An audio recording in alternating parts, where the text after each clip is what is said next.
Hey folks, everything new under the sun.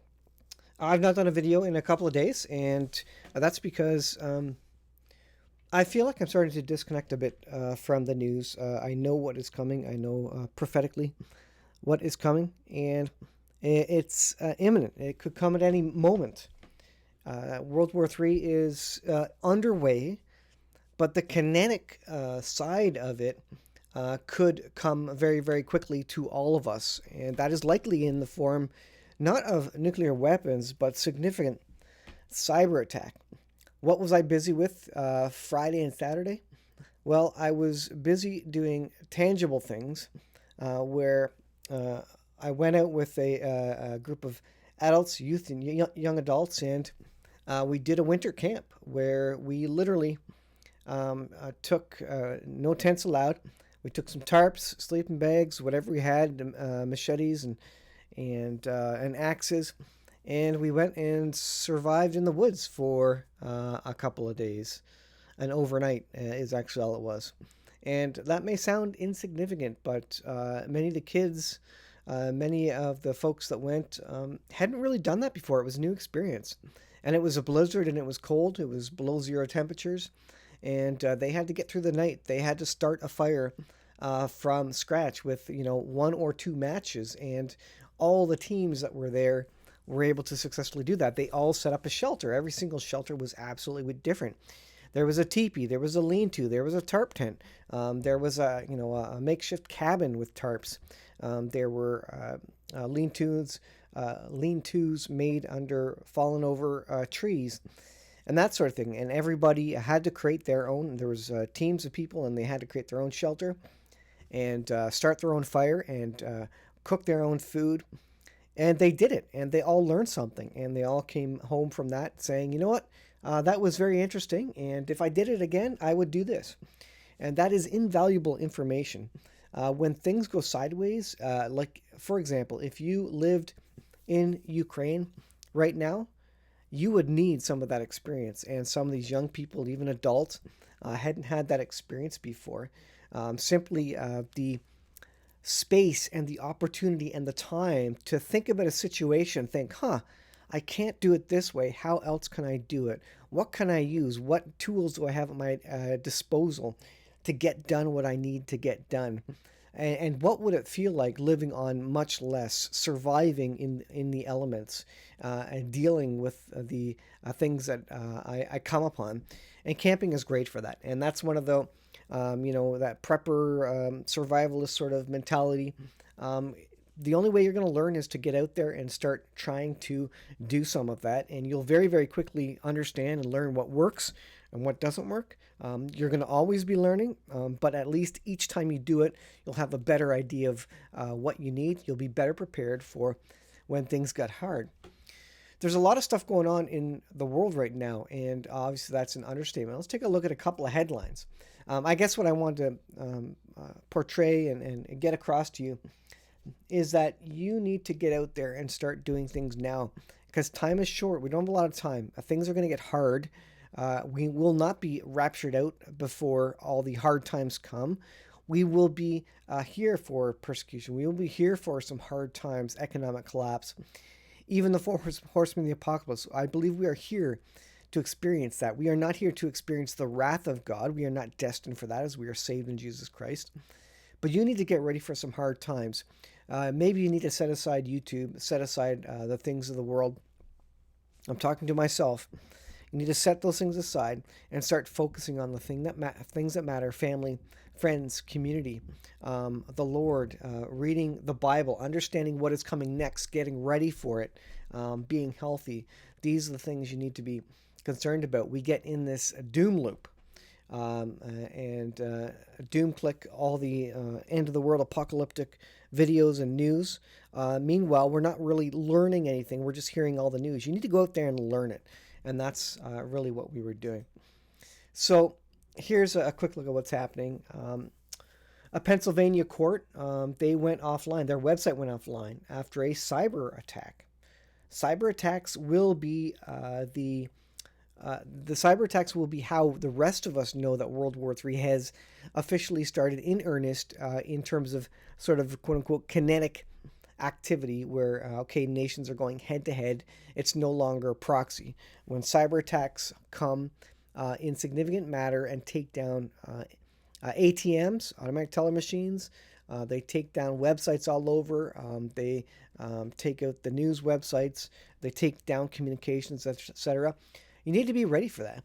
We're in the middle of a winter storm right now, and we've been using amateur radio, for example, to communicate. Not that communications are down, but we use it as practice for that sort of thing.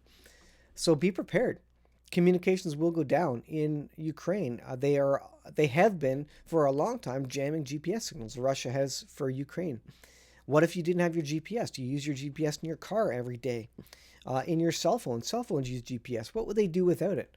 What would they do without internet access? Most of the apps you use require internet access, folks. So if that is down, your lifestyle as you know it is not the same, and you likely will need to know how to survive. And if you do these things like winter camp and stretch yourself and find your limits, that's going to serve you well as we head into these hard times. This is interesting. Society one step closer to dystopia. This is Apple's Vision Pro. Early adopters, they're starting to spot them in the wild. Now, there's a video here how The Simpsons has saw this coming, basically. But this is related to Apple's goggles, which are $4,000 mixed reality headsets, virtual reality.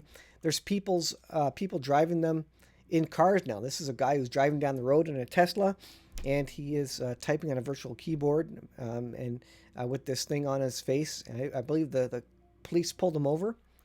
That's one example. Here is a Tesla Cybertruck. This guy was spotted in his Cybertruck wearing these Apple Vision Pro goggles. The Cybertruck driving for him, obviously. But they're going to outlaw this soon. But what a great way to dumb down the masses.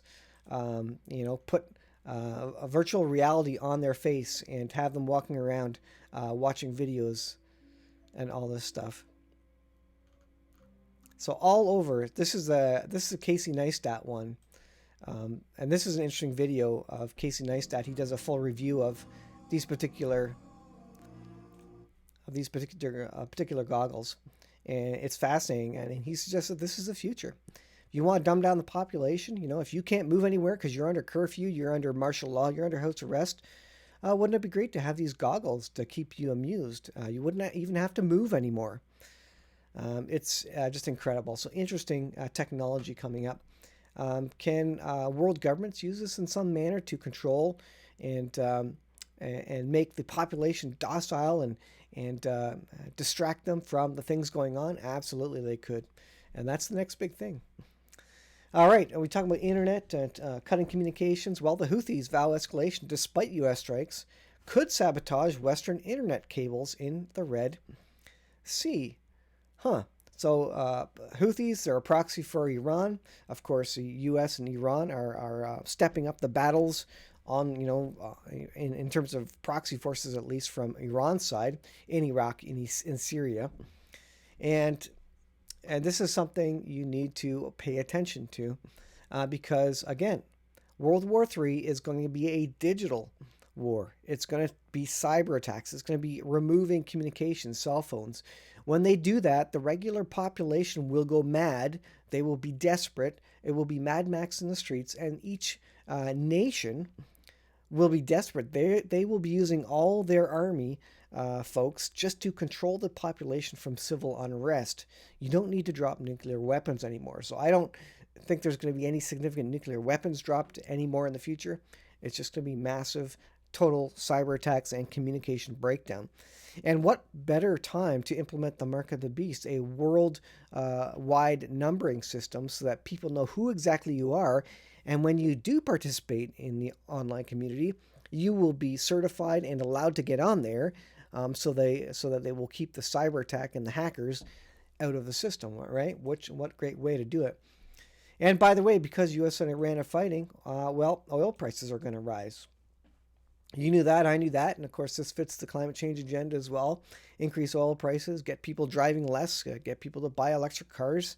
And with electric cars, of course, the governments then come and say, well, don't charge it tonight because we have a cold snap coming in, so delay the charging of your car. And by the way, your car doesn't go as far when it's cold out. So you won't. It's basically like a digital or a geographical curfew, geofencing, because your car literally doesn't have the energy to go farther than a couple hundred kilometers from your house. So, what great way to limit climate change, right? By keeping people close to their homes, maybe within their city, because their electric cars simply don't drive that far anymore and they're not allowed to charge them. This is a story from LifeSite News. Montana Child Protective Services, CPS, they've taken a 14-year-old girl, supposedly, across borders to Wyoming for gender transition. Um, Snowmobile's going right inside my window because there's snow on the road. But they have basically taken this 14-year-old girl across borders for transition surgery. And forcibly, it says, CPS was accused of forcibly transporting a 14-year-old girl. So this is a scary thing when the government can come in and say, we own the children, we will take them. And the parents are supposedly almost going to lose custody of this child because they wouldn't allow her to get this surgery. This is scary, folks. This is really scary and concerning as a parent, that the government could come in because they don't agree with how you're schooling your kids, what you're teaching your kids. They figure it's hate speech, and they could take them away, drag them away. You wouldn't be able to do anything if you tried to go against them. You would be arrested. This is the day and age we live in. It is scary, and I pray for our kids. But my goodness, folks, this is a scary time. This is interesting. War News 247, they apparently are shutting down operations. Why is this? Why were they going hardcore for the last couple of years and now all of a sudden they're shutting down operations? They were the one of the big news sites for Ukraine-Russia situations. War News 247, with a sense of responsibility to its thousands of readers, announces it is terminating its operation. So with a sense of responsibility to its readers, it's terminating operations. Is there interference here? Is there a deplatforming by some groups? New professional activities have made it impossible for some time now to provide continuous, complete, systematic information from battlefields in Ukraine and the Middle East. Thank you for much of your dozen email. So remember, I think it was 6 months, a year ago, they weren't providing updates for a long time, and then they came back online and they started to again. Well, it looks like they're taken out again. I don't know the reason for it. If they felt a sense of responsibility for their readers, you would think they would continue operations because they provide a significant service by providing details on the ground of what's happening, and very interesting details as well. So, anyways, War News 247. There you go. What's going to happen during World War III? Well, the government is going to come down on all dissenting voices, all far right. Any non-mainstream media sources will be taken down. They will be labeled hate speech. They will be removed. They will be deplatformed. Even like in China, they may start creating firewalls where you simply can't connect to some of these websites, and they will start filtering the content you're searching for on Google. They already are. So be aware of this. It's going to be hard to get information, and this is why you need to have good conversations with your neighbors, your community, so that you can pass and share information and get an idea for what is the truth. Read your Bible. The Bible tells you what it's going to be like in the last days, and part of the last days prophetic situation is truth and the lack of it, and confusion, and things that distract people, and people will be deluded, and there will be a wool pulled over their eyes. They won't know what is right or wrong. They will be taking in, quote unquote, mainstream media. They will assume it's correct because they haven't heard any alternate information. And there's going to be a strong delusion that God even is going to put on people to get them off the fence, the religious fence, if you will, when they're sitting there. I don't know if I believe in God or don't believe in God. At the end of the day, you're going to pick a side by the events of the last days, and you are either for Jesus, for God, or against him. So pick your side wisely. And then this is RT News. This is a website they're probably going to firewall off because it's a propaganda Russia website, right?